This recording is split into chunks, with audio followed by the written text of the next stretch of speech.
Well, you know, the usual opposition voices that have been repeatedly making themselves heard. I'm not saying the usual suspects. I'm not disparaging of the opposition. All I'm saying is that there are a group of leaders who did express a great disappointment at the fact that the Prime Minister didn't collar Xi Jinping or whatever they imagined he would be doing. So there's that. And there's, of course, the China question. Can we talk a little bit about that? Look, when it comes to China, there is the reality of China, the second biggest economy in the world, our proximate neighbor, but also one with whom we've had, to put it politely, a difficult history, where we've had conflict. We have a very major boundary dispute, and where on many issues of high importance to us, they have not been supportive. This could be our quest for permanent membership of the UN Security Council and reform of the UN.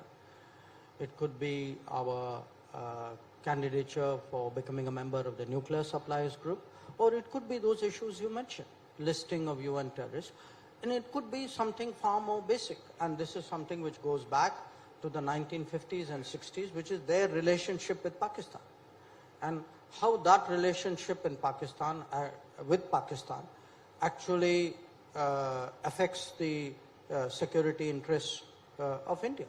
These are out there. We all know that these are out there. Now, to my mind, the right way of dealing with it is to be firm when you have to be firm. So, you know, if you have to move troops up to the border to deal with what they are trying to do, you should do that. On issues where they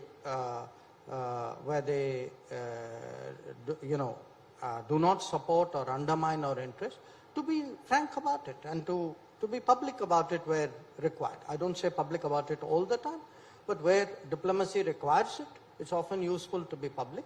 Where you feel there's still room for progress, I would say maybe I'd find a different way of handling it. And at the same time, maintain, you know, I would say the decorum and the dignity of how, you know, leaders behave. I think that is how this is managed, and I think that's exactly how this has happened. Now, there are people, you know, who can take positions, I guess, especially if they're free of responsibility, you can be pretty casual or thoughtless about what you say. You know, it's a free country. I mean, people are entitled to say things, but I think responsible, sensible people will see that, you know, there are ways in which a leader of India behaves. If you are going to be a president of a G20, you're going to be president of the Shanghai Cooperation Organization. Those are responsibilities that you have taken on. So you see no contradiction between the